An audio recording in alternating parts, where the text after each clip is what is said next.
that's what's so exciting about this jungle matchup to me, as Hanwha Esports did have right of first selection. They'll choose first pick, and T1 will take blue side. Yeah, not a big surprise. I mean, we've had some teams trying to experiment, I want to call it, but I think this is what we're going to see the majority of the time. We saw some second pick choices yesterday. I was not a big fan of that. Day off, but you still got to lock in. I was kind of like, when do I need to lock in? Should I go for a run? I'm not sure. All right, well, no DDoS, no issues here. The draft is remade. So as you were saying. Yeah, we did have the timer kind of bouncing around there, but this is going to be the first time these two teams hit the Rift for LCK Cup. And Malphite is going to be the first ban. I just think that, especially these two teams are going to be a couple of the teams that have fantastic preparation. They know exactly what they want to ban. There's not a lot of wiggle room, even in a new meta, as they have put in a ton of practice. And so far, it's just a lot of very high prio OP stuff that's getting banned away. The Malphite ban very early here for HLE. No intent to pick that, as Yunara will get banned away from FaZe. I think that is incredibly warranted. His laning phase has been so incredibly powerful. It's he and Keria who were able to consistently generate leads against Guma and Delight that won them the Kespa Cup finals. And see what this first pick is going to be as 280 carries are taken away. Zeus will get his hands on the Rumble. Sometimes the more things change, the more they stay the same. As this Rumble pick has been so relevant, feels like for 3 years now, and has always been a safe, blind top pick. Yeah, same for Ryze nowadays. Just feels like you can't go wrong with this, especially in the hands of Faker, who has multiple cinematics where he is Ryze. Ryze and Pantheon, definitely a lot of CC and lockdown already. The Wukong we did see earlier today instead of the Vi, we talked about Vi could have been better in that scenario, is going to be picked up this time for Kanavi, considering Silas for Zeka is one of his best picks, but he will ultimately go with the Taliyah. So they have Taliyah, Vi Rumble, really strong top side here. The Pantheon is an incredibly powerful flex in this draft here for T1, who do have the global of the Ryze as well. So they're winning in terms of map presence, but only slightly for the moment. See if a high-profile 80 carry pick comes through here to keep things a little bit open-ended, or if they're going to go for a counter pick for Doran. It's like that Ambessa, and we talked about for Shu as a potential pick. Well, this time you go through for Doran. Now, it could still be a flex, of course. Yeah. Double flex could happen. Rel going to be banned away here. I was wondering if maybe we would see something like an Ezreal, especially into that Vi, but not going to be proud picked at least. They're going to take away Rel from Delight. Certainly a fantastic amount of hard engage that can kind of set everything up alongside of the Vi for the Taliyah and Rumble to do the damage. And of course it is Delight, one of his favorite picks. Let's see. I mean, the Ezreal seems so incredibly safe here. And it is something that FaZe has already showcased very early on in his time on this roster that he is incredibly proficient on. And we'll see the Rel taken away, which is kind of niche right now in this meta, but really suits the draft that Hanwha Esports have together. Same with the Nautilus. And so taking away point-and-click CC for that safe 80 carry that FaZe will be playing, whether it is the Ezreal or something else. Zeri, for example, still could be relevant here. And the Bard was taken away in terms of ranged push. Maybe they go for a Karma ban as well if that's what they're most concerned about. They'll take away Paze's Aphelios. I remember Guma's first Penta on Aphelios so many years ago. I think it was even against D plus Kia at the time. I think in 2021. He's not going to be playing at this game. He'll take it away from Paze, his successor here on T1. And will it be Ezreal or will it be the Lucian pushing lane with Braum available? I mean, it still could be support Pantheon. We're going to find out everything in just a moment with that 5th pick. And this is how you use that 5th counter pick as T1 to the fullest of his potential.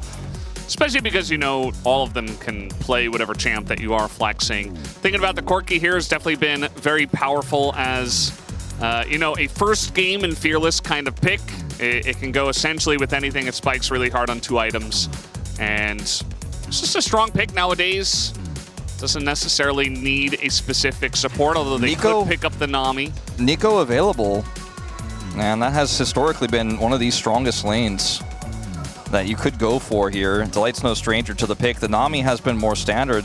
The Alistar gives you a really strong front line that I think they pretty desperately need if they're going to look for late game team fights into this draft here for T1. It is going to not be the lane power that I think they were expecting us. This is a throwback. Okay.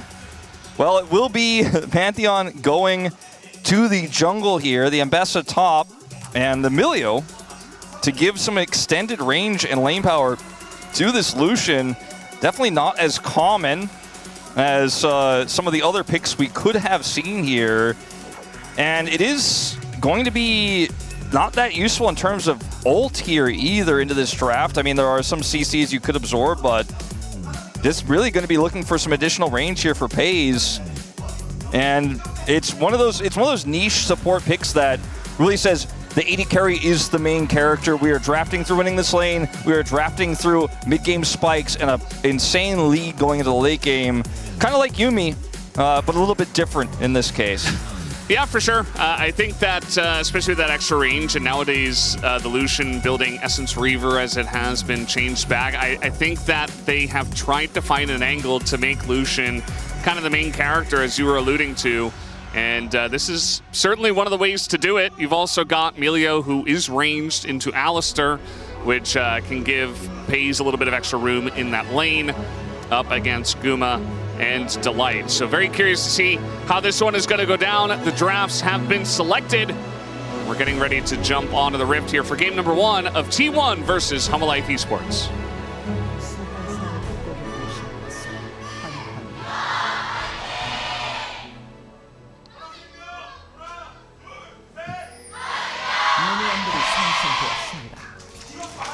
Somebody extra tried to get in on that that fan chant. Sound like Junke was leading it. I'm not even 100% sure if that's accurate or not, but I think it was just one of the staff like normal, but one of the fans was also doing the Hana Dursit, and I was like, oh, I guess you can do that if you want. it's against formality. It's not the meta, yeah, you could say. It's like picking Teemo. Some fan groups would be very upset about that in older fan chant metas. So I think the identity difference here is we will have a little bit of a trade. Barrier popped, perfectly timed. The identity of these comps is really interesting because today we've had in our first series like scaling kind of in a little bit more frontline favored drafts into, you know, the draft that looks for single target pick. The single target pick is there for Hanwha in this draft, but they did end up with the Alistar. T1 is kind of tempo based, and it has a really nice, well-rounded ending to the late game if it gets ahead, especially with the third item actualizer for Faker. So much damage that he can have with that. The side lane power of this Rise is also going to be a big threat. And Honda Life Esports need to be able to consistently pick off side lane targets and set up this Vi for success if they're going to be able to win this one. Not that they don't have any scaling and they still have pick potential later on in the game, but it does feel like if they fall behind, it becomes a little bit more tough to execute their composition. Yeah, it certainly does feel that way, as already the bottom lane going pretty well for the Emilio and the Lucian, as we did expect. The runes, kind of what you would expect as well. Curious to see how Doran's going to do on the Ambessa up against the Rumble. Did see that she had an opportunity to pick that in game 1 up against Dudu's Rumble in our first match, but elected not to. To go for the Cassante instead, to try to just, you know, not die. But in this case, it is going to be Doran who's going to be fighting fire with fire up there in the top lane. I do have in the bottom lane still control.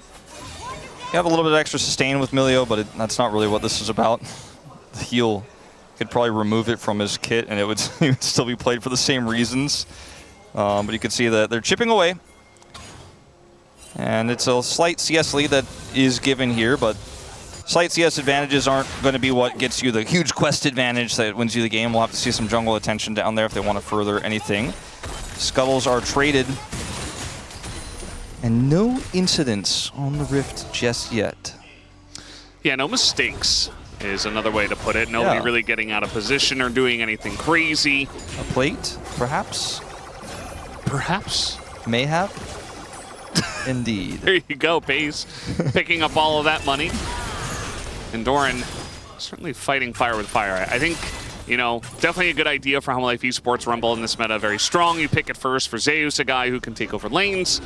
and we'll see how he does, as Doran has been generally good against Zeus in these lanes that we have seen historically. Yeah, that has been, he's kind of been Zeus' kryptonite a lot of the time on other rosters. So we're just kind of running at him. He's just going to flash away, as now we got the Pantheon here. Doran's still pretty low as they're going all in for it, and he does get the first blood, but Kanavi is going to take a turret shot and has to flash away. Owner did have to flash in to save his top laner, so just a trade at the end of the day. The kill going over to the Rumble, but the assist gold going over to Doran, so you could argue both sides feeling okay with the exchange. Maybe feeling better if you can get Faker, but he does have phase rush. And kind of an insane dodge. Did you see that? Yeah.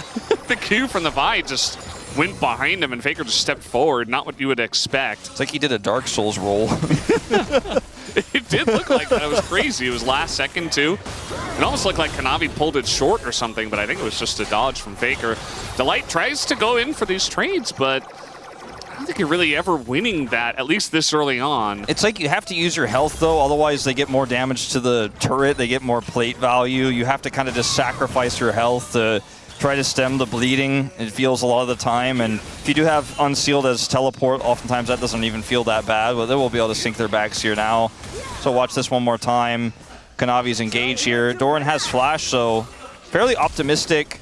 Does flash the knock up there, or the Q, but does end up getting the damage from the Rumble in from the tank, and it's a trade of kills. The Rumble picking up the gold means that maybe he could try to further this advantage or further an advantage later on. He is behind in experience at the moment, did opt for that Ignite, as Rumble doesn't use the shield that well.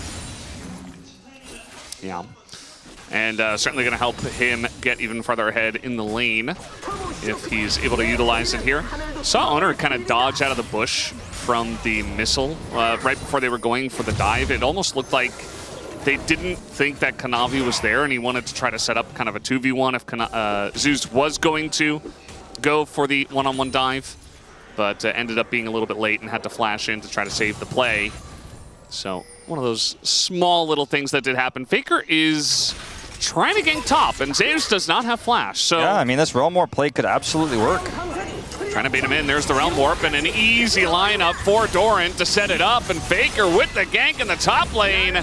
Zeus trying to turn it here on the Doran. It's not going to happen, and Doran even gets given the kill on top of it all, so a very nice setup there from Faker. And Zeka doesn't even have a crashing wave here into the mid lane. Faker loses very little for this. Just his ultimate is all that he expends. Zeka does not match the rotation. It's just a little bit too slow for the Weaver's Wall. And I mean, I don't want to chalk this up. I mean, he does get a plate ultimately here. It's not like he got nothing, but definitely not equivalent. I don't want to chalk this moment up to Taliyah being bad. We just are seeing Taliyah's kind of late to the play so far here at LCK Cup. Just not able to actually make those early Weaver's Wall plays successful thus far. Trying to go in once again for a trade. Pays and Carrier will take that every time of the week, but this time Kanavi is here with flash and ults available. It's now the Pantheon coming in. Owner trying to make a play to help them out, but Guma and Delight had already essentially disengaged, so not much going on there, but it's still going to be a good trade here for Pays and Carrier. This is, you know, essentially what we expected with the duos and the draft, the way it did go, and that last pick, counter pick, essentially being held for Carrier. One of the best guys to give it to, I would say. Yeah, absolutely. And I mean, they are really running this bottom side. Owner gonna have a jump scare on him taking out those Raptors, but he was not able to get in there and get any kills for them, but was able to match Kanavi's rotation and is kind of impacting both sides of the map at the same time. Comes over there, covers for them, allows them to grab that second plate. And this is just, unfortunately for Honor Life Esports, bit of a deficit, but nothing that they cannot overcome by any means here in this game. Nobody's died in the bottom side of the map. It's not like they've lost this turret or anything. There's not been crazy dives that they've failed to defend.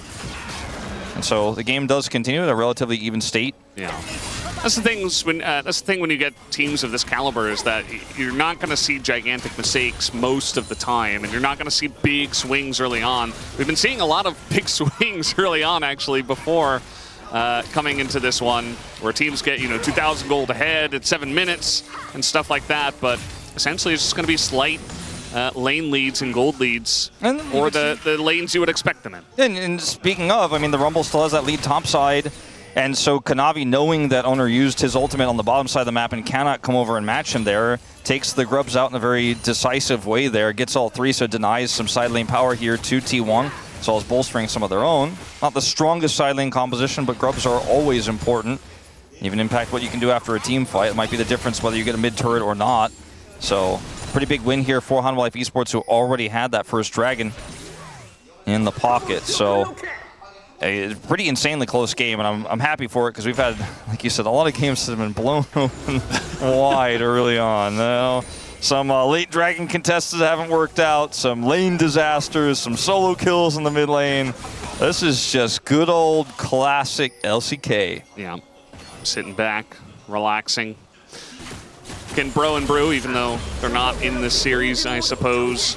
As we do have Owner bot once again, and that means that Kanavi has an angle here at the top lane. Doran's flash is back. He does have his flash. He is going to use his ult to actually get away from the Vi, and still just holds on to his flash the whole time until the equalizer comes down.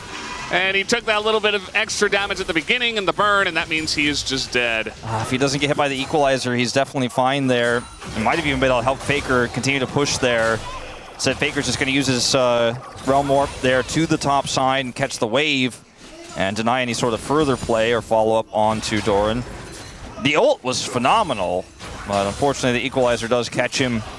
And as a result, it's going to be Zeus who ends up picking up a second kill here. Faker grabs some plate gold on the top side, so the timing of this ult here for Doran is phenomenal, as he can essentially just completely juke the Vi ultimate with it, gets his shield, and then the equalizer is just perfectly placed. Not really on Doran in this one. Probably shouldn't have flashed after getting hit by it, but at the end of the day, now his flash is down, and he dies. Yeah. Could have definitely flashed as it was coming down, you know, just barely able to dodge that first tick of damage, but unfortunately was not expecting it. It was kind of a weird, the way it all did play out. As Pace just going to hold the wave here in front of his turret. Going to make things even more painful. You see the CS numbers are exactly the same between him and Guma, but the gold difference is pretty large, as Pace has picked up some plate gold. Yeah, that is the reason. And the Essence Reaper is done. This is where T1 want to live, is in the tempo lead, right? They have the advantage, and they're going to try to push it here top side. Now, Owner's going in. No public execution here for Doran, but he's still going to exist under this turret. They're going to wait for the redive as the spear is going to miss, and now Doran's going back in. They're missing everything, as they can just wait for another spear, and hopefully that gets the job done. But no, the shield is going to save him as well, and eventually Owner says, enough with it, I'll just get it done. It's Delight diving the turret, and he's going to go down.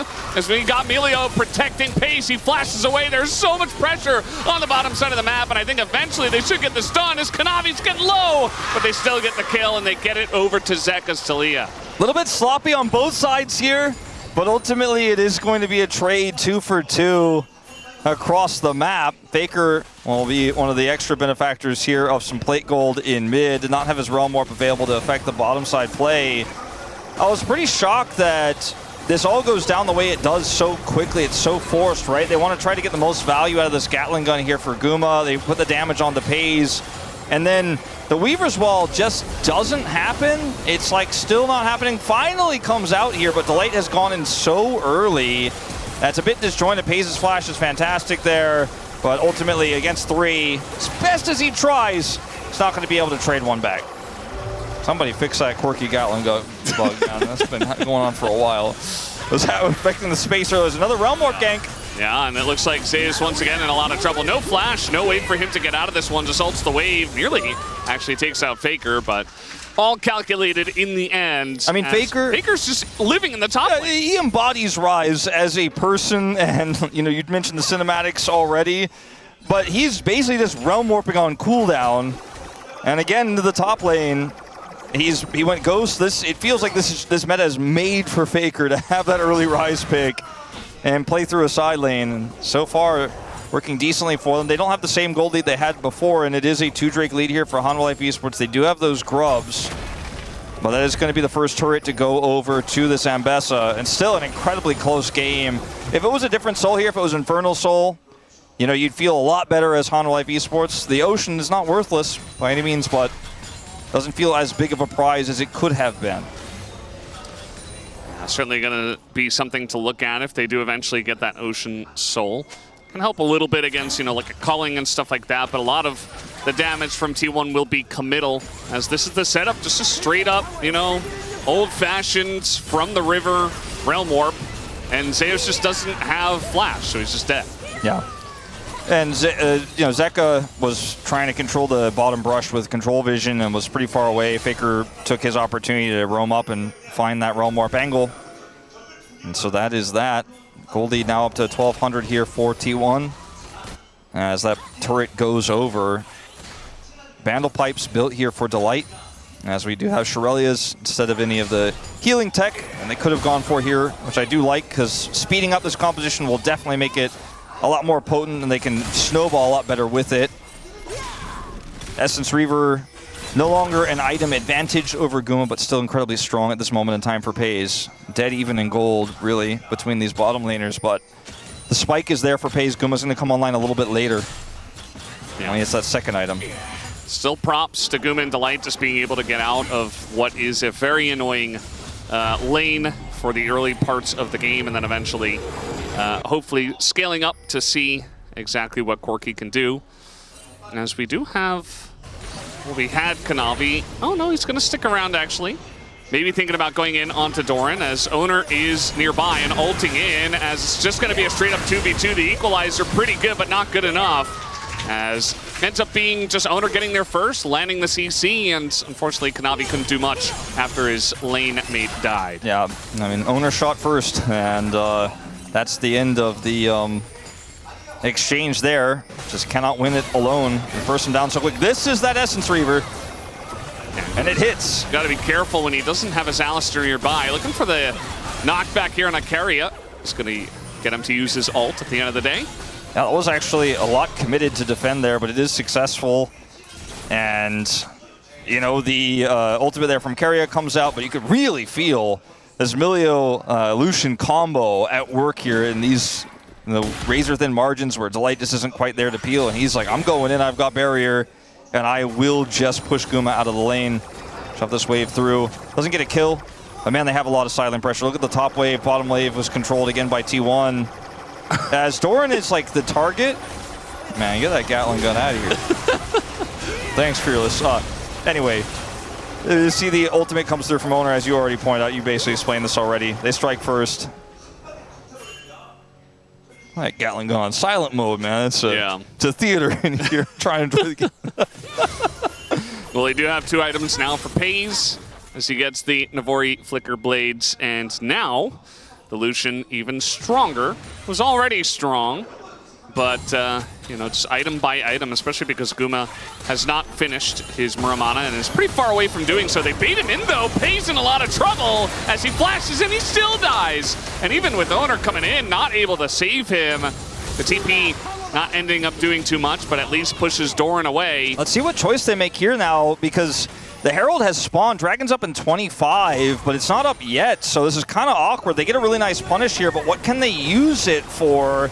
I mean, the gold itself is really nice. Pulling that Lucian off the map is going to give them prio, and it looks like they're looking for Soul Point here. Let's see if T1 opt to match, because Faker does not have teleport. Obviously, he took the Ghost, and he doesn't have his Realm Warp. He's still in the area. As this is a really razor-thin margin that Honda Life Esports had as FaZe is running over, and it looks like they will just get this Dragon here.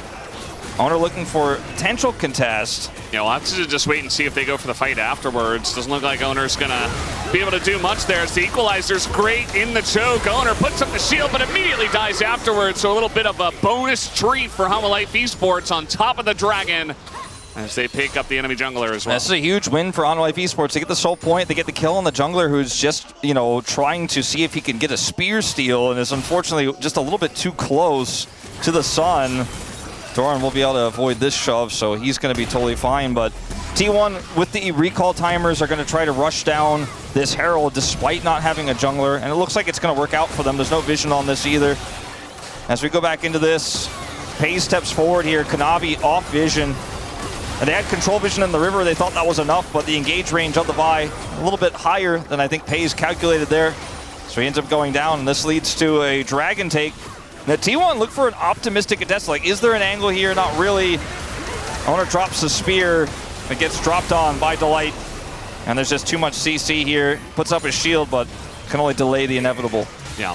Delight's Alistair. You know, they banned the Rel, they banned the Nautilus, but the Alistair comes out, they work their way through lane, and now he's just going to be a menace the entire game. He offers that front line, also offers another source of engage alongside of the Vi, and a very safe one at that, because, of course, it is Alistair. So, bit of a back and forth in terms of the gold difference over time, but now we're very much even in this game in terms of gold. HLE Esports, though, with 3 Drakes plus 3 of the Void Grubs, does mean it feels like they are slightly ahead at this point. What I think about most right now is what can Faker get done in the next 3 minutes and 20 seconds, right? Because he has the Actualizer as his third item, likely. We've seen a few different variants, but probably will build it. And of course, those Rod of Ages ticks will come through here in just under 4 minutes time, and then he'll get an extra level. And he's going to be a big secondary damage threat because FaZe no longer ahead in gold, but still feels like he's ahead in terms of his power level right now over Guma. A lot can go wrong. Obviously, you can overstep and get caught in the mid lane, as we saw just moments before. But T1 do have this rise to kind of round things out. But one more lost team fight. The Ocean Soul goes over, and it starts to feel like HLE Esports kind of have this game in their hands. They can control the map with the amount of control they'll get from said team fight. And side laning becomes a lot easier with that Ocean Soul. And then maybe Faker's win con doesn't necessarily come online. They're going to go ahead and drop this Herald down now. Look for mid turret. A lot of members of HLE Esports here, and the potential wall for the deny. Yeah, Cullen comes through, there's the wall, and it is going to be timed, actually. Okay, well, not quite as good as what we saw earlier. I guess he was scared to actually hit the turret, you know? Like, he saved it, he didn't allow it to run into the wall, so he's going to keep HLE here for a little bit longer, but he's not going to do what we saw earlier from Career and actually ram it into the turret. Ultimately, a successful defense here for HLE Esports. They don't even get the Crystalline Overgrowth proc on the turret. HLE handling that very well. And it's just Faker going straight back to sides up on the top side of the map. And this Lucian is no longer able to just walk up and kill pressure Guma. Like, he can trade with him, and the Muramana will transform soon. But if he goes too far forward, he's already been caught once. He will see Kanavi on this ward. We'll think twice about pushing up any further. But now, HLE Esports have stabilized. You know, the 2-item spikes here for the Corki. Guma's probably sitting on a decent amount of money. He's backing right now. And this game gets a lot more interesting from here. T1, I think, did not quite get enough out of the lead that they had in the tempo advantage. And I think it all comes down to that pick onto Pace where he kind of got baited in. That might be one of the moments that T1 look back at as kind of the table-turning moment for HLE Esports. Yeah, you can see there's a ward there now. Yep. That spot that Kanavi came out of. But at the end of the day, just, again, that slight lead for HLE, and they're going to be looking for this Ocean Soul in 1 minute. Even going to steal some of the Raptors, continue to put on some vision pressure over here. There is nice 1 ward of vision in the river for T1. And if you're playing Rise with no teleport, obviously with home guards, you can get back to sides quickly, but you have to play so defensively. Look at how careful Faker is right now on the bottom side when all this vision control is there for HLE Esports. He doesn't want to push up and try to kill that turret because Kanavi could be lurking, and in fact he was. If you die there and you don't have TP, you can't get back to the dragon fight, so he just has to kind of sit back, catch the waves. He is on the opposite side of the fight now. They have cleared some of that vision. This very well may be the game-deciding fight here if HLE win it decisively. As T1 need to be very careful about this setup. All summoners up. Flash for everyone on the Rift. Well, you were just talking about this, but this time T1 are here for Faker, and they're in the river first, which means that Kanavi can't overextend into that. We got the Realm Warp. They're trying to fight, actually, as Guma is going to Valkyrie into the wall. And now they engage here on a Kanavi. It feels like HLE not exactly playing together, but a nice knockback here on the Owner. And it feels like maybe they just got poked out a little bit too much. They're just going to give the Drake away. I think you just don't throw the game on this one. You lost half your health on the Corki, and some of the health is traded back on the Owner, but he has the Honey Fruit, so he's feeling okay about it. And they don't really have a great Weaver's Wall angle. It's so frustrating for Hanwha because up until that point, they had control of the Dragon. They had vision control. They had what seemed like a potential collapse angle onto Faker, but he played it cool. He played it slow. They were able to wrestle that vision back away and get their first Dragon of the game. They'll also pick up this additional turret here on the bottom side for the Mbessa, who's a full level up on Zeus in this game, has spent a lot more time farming. You can see it in the CS, you can see it in the gold lead. And the game just keeps going. It's still a very close one. And I think T1 played that pretty deftly. Yeah, just essentially sticking together better as a team from the blue side, able to get control over the river allows you to do that. If they're the ones pushing into the darkness, it can be very different. But essentially, it's just a Ocean Drake, a little bit of extra gold onto the Mbessa, who's Doran's doing a great job of pushing that side lane and trying to get even farther ahead. Already up to 2.5 items, whereas Zeus hasn't even finished that Zhonya's second. So feels like a very weak Rumble, all things considered, not really stacking a lot of damage. Is going to survive well, and the comp does have a lot of damage, but I do wonder about his impact as the game comes along and Doran gets even more fed. I think it's Hanwha, you really need to group and look for picks. And I know that sounds like one of the easiest things that, because anyone could say that. It's a lot tougher to do in practice, but they have a lot of map control on the top side, right? They get that turret out, and essentially if they can play through vision control in any pocket, like for example the control they have over Baron right now, which is the next relevant objective, becomes a little bit more difficult for Faker to farm it up. He is going for that actualizer third. You can see the chapter in his inventory. Going to take a little bit longer before he finishes that one. That's going to be such a huge spike for him. The LDR is done for Pays. And if Faker dies in sides before an objective, which with Baron up, like he can't TP back in, so he has to play this really slowly. And I think that the vision game here for Hanwha Life has been very impressive. They've been able to hold vision on these critical objectives. Now, they gave up control over the Dragon earlier on, and Guma ended up getting chunked out, so it didn't matter, but I'll give them credit where they deserve it. The vision game has been pretty insane. Yeah, it definitely has been. It's been mostly a fight for vision in this game, to be honest. I mean, with these two teams, you can really feel the cheaper control wards for the supports. It really feels like that is the main battle, and they're just constantly chucking two in and fighting over every single control ward, as you can see here. And Hanwha Life maintain control with their dive comp here of the Baron. That's definitely been good plays so far. Faker, nice shout to just back away, but that does mean that HLE are going to be getting even more golds in the side lane. Pays trying to match that in mid as his jungler. It looks like basically what T1 have decided is they're going to bank this on one big team fight here with Actualizer for Faker. They're just playing it slow. He's farming it out. They're like, we can win this game off one big team fight. We need that third item spike for this Rise. Let's not make any rash decisions. When they group for Baron, we grab a plate here, we grab a plate there and sides. Faker gets what minions he can. He can't push up. He doesn't have TP. If he dies, we may lose the game. Does he have the Actualizer now? He just backed. He has it. This is the moment where T1 are ready to fight. Level 16 for this Rise as well. Nearly level 17 is just a few minions away. Yeah. He is a huge powerhouse in this game, and will be able to do way more damage throughput than the Taliyah could ever hope for. So it's a battle of long-term damage versus who gets picked, and Guma's positioning is going to be critical as well. He's got Falcon Flash, 3 items at the ready, almost has his 4th. This Dragon, again, it's just the big tense point. It's Kanavi. Kanavi's going to send it. Does he have his team with him? He kind of does. Pays is going to get that flash off, though, as he's trying desperately to live, and he does not. As eventually he goes down, Doran exhausted in amongst 3 of them, and he's not going to be able to do much. Kanavi might eventually go down to Faker here, but it looks like HLE are winning this fight. Owner flashing and dying, and Faker the only one who can do damage left in this fight. That's going to do it for that one, as HLE take down 4, and they will take this Baron. That may have been the game-ending moment, with Faker trying to do what he can at the end of the fight, popping the Actualizer, trying to burn those health bars, but Pays was blown up in an instant. And it doesn't matter if there's no Zhonyas for Zeus, in these types of situations. Equalizer will be enough. The follow-up for that ult from Kanavi will be enough as he flashes at max range onto Pays. Caught out once again, just alone. Really nice flank angle he picks up. That's Baron for HLE, and that should be map control for this upcoming Dragon. Timing of this a little bit thin as they're recalling as it spawns, but look at this angle here for Kanavi.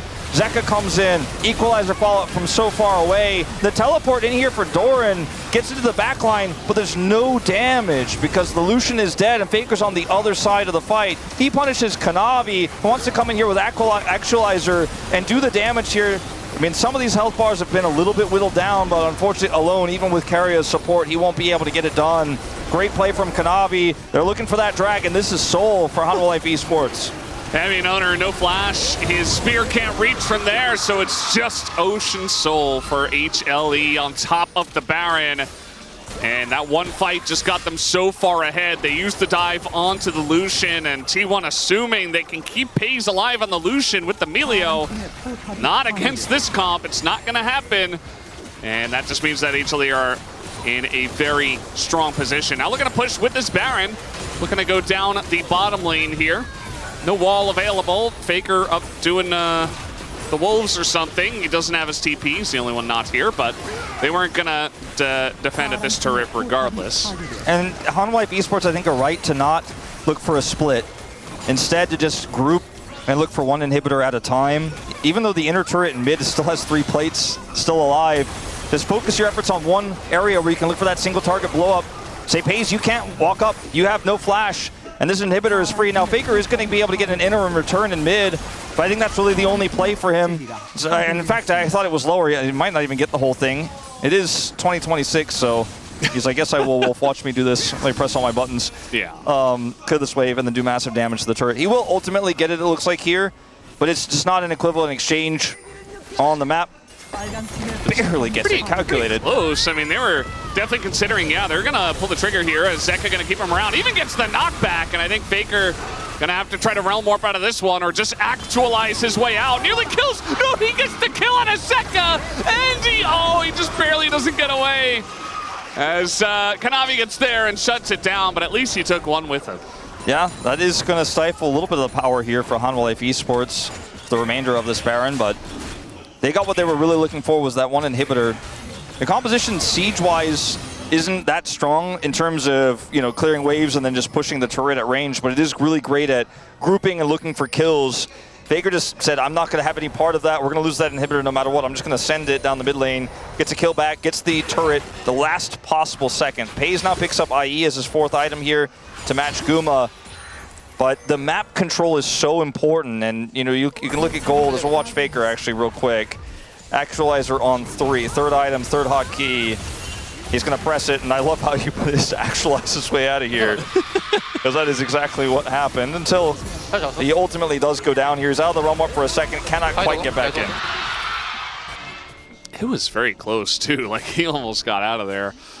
But at the end of the day, as you mentioned, it was kind of like little consolation prize for Faker. He gets the inner, he does get a kill on his way out, and yes, he's strong, but it just feels like the 80 carry difference in this one in terms of how fed Guma is and how much protection he has, and it just feels like he can essentially do whatever he wants, because not only do they have a very strong front line, but they also have tons of engage that takes all of the focus off of the Corki. And if you try to engage as owner onto the Corki, first of all, it's going to require a lot more map control than what they have. But he can just Valkyrie you into the middle of the team. You don't have that same follow-up necessarily with his draft, as Kerry is playing an Enchanter. You have the Ambessa, but this is just so much control over the map, which makes it incredibly difficult to walk out here as T1. They can use these, you know, these buff wards. Oh, why the name is Phalites. Yeah, to try to see you, but I mean, they're coming. They know they're coming, but there's nothing they can do to stop the siege. They're like, all right, I can see you're coming, and now Owner puts up the shield, but again, the CC lasts for too long. He does flash away and actually does live. Lots of damage is going on in, as now Doran accesses the backline, and the follow-up from Faker is right there. They've got FaZe, they have the front line, and HLE are just routed. They go a little bit too deep, trying to kill a Pantheon, and they are going to pay the iron price for it. Kanavi by himself behind everyone. He is absolutely dead, and T1 turned this game on its head. And Doran actually with the insane play there on the turnaround. The follow-up comes through from Faker. And I said they could see them coming, but there's not much they can do about it. But I suppose if they put everything into that Pantheon and he raises his shield, there is some play there for T1. They defend the inhibitor, they kill 4 for Hanwha Life Esports, and now the vision game is no longer fully theirs. As Owner's the one on the edge here, right? When you see this engage come through, you're like, all right, the Weaver's Wall's coming. And T1's back up. Equalizer's absorbed here by Kerry at pretty low value in the grand scheme of things. And then they put everything into this Pantheon. And watch this re-engage from Doran. So much damage goes through, they pop the res. He gets into the back line. Guma gets burst down, and then with the carry showing up, your health bars just go from half to 0. Owner has his ultimate, by the way, still. Not even necessarily really that needed for this cleanup, and Kanavi is just trying to buy space here. Is Guma the only one who lives? But will, you know, not feel great about how that one went. Kanavi going straight down to GA instantly. Yeah, I mean, you were mentioning how, like, Owner can't just run at Corki and press his stun and win a fight that way. But if they're going deep and they're getting out of position, you've got Ryze, Pantheon, even Keria throwing balls at them. Like, there are ways for T1 to keep you around. This damage onto the Baron is not going to be contestable by T1. So it's just one fight that kind of gets them back in the game a little bit. But HLE are still in control of the map right now. They take the Baron and they're looking at Elder. Can they try to rush this Elder down or set a trap here? T1 have this little pocket of vision. The control ward on the Elder is actually so valuable because it means Hanwha Life Esports are like, I'm calling your bluff. Like, you're not actually doing Elder. You're just waiting here in the bush. Like, they're 100% aware. And now Zeus actually TPs to it and has a flank angle here for a big equalizer potentially as the rest of Hanwha Life Esports collapse in. Doran does not have TP, so doesn't have his big shield for this fight. A lot of flashes blown in the last fight. You think about Owner, he's not going to be able to do the same thing. Faker used his. Same on the side of HLE. They don't have it on Kanavi, so maybe a little bit less extension to be able to access a backline with the cease and desist and the rumble on top of it. Pays has his flash. That's the most important one, I think, that's left available here. T1 are spending a lot of this Baron time of Hanwha just kind of grouping on Elder and taking that prio away, but eventually they will have to pay the piper. Hanwha do get that prio back, and Baron is way less valuable than the Elder buff if they can get it. Oh, very close actually. Might have forced Owner to shield preemptively. Every second T1 could buy is huge, but eventually this Elder is started. Their inhibitor respawn. Owner dodges a second shove here, but they're gonna have to roll warp in. Wait, they're just going in. They're getting a better position actually as a team. The equalizer does an insane amount to Keria, but only Keria Delight is gonna zone them away essentially by himself, and he's Alistair, and the double knockback is gigantic. They have the Elder on top of it. Pays trying desperately to hold on, but it just doesn't look like enough. With Elder Dragon, you have to imagine HLE can end this game. Pays against the world here. He's going to attempt the recall, but I don't think this has a happy ending. There's just no way. He's trying to kite it out, but the burn with the Rumble and the Zhonya's is enough, and it looks like HLE have done it. They will look to push and end game number 1. Fantastic game of League of Legends between these two teams. Pays caught a few too many times in this one, though, on the Lucian, giving Hanwha Life Esports enough control. We were praising his control of the 2v2, but as you pointed out several times, Guma and Delight handled it really well in this game. And Kanavi ends up finding the right picks at the right time. Faker trying his best to side, got the Ryze online, but HLE will reign supreme here in game number 1. And a decisive victory at that. Just a couple of team fights go their way. They're able to hold on and get the job done. There was one. You know, it was definitely a lot of fun to watch it all happen. I do wonder about the Lucian pick in this one. You know, not going for Lucian Braum, the Lucian Melio not necessarily working out. Might be something that T1 don't necessarily bring back. I don't think. 아래 있을 수 있고. 덧선으로는 안 가면 좋긴 해. 덧선 안 가면 좋긴 해 이번에. 반대 공 꺼내줄 수 있고. 공 라이즈. 라이즈. 어디 아래. 야 먹을래? 마카로스 걸어놨어. 먹어봐. 싸보자. 벽쳐. 오케이, 쳐. 야 라이즈. 아래. 반대 마무리해야 돼. 너네 잡아. 돌게. 얘네 잡으면 끝난다. 야 앞으로 갔다 여기로 갔다. 탑공에 바텀 라인 쓰자. 여기 있다 해야 돼. 나이스. 다 타보러 가자.